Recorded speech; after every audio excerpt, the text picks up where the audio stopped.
Sorry, Mace. This is where it ends. What? What do you mean? You can still help him, can't you?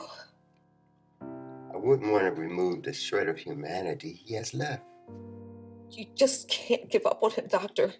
You have to save him. Mace, if I remove the rest of his brain and replace it with a machine, he will look like your husband, even talk like your husband, but he won't be your husband. The spark of life will be gone, and I will be the one that caused it. But if we do nothing, he will die. That's true.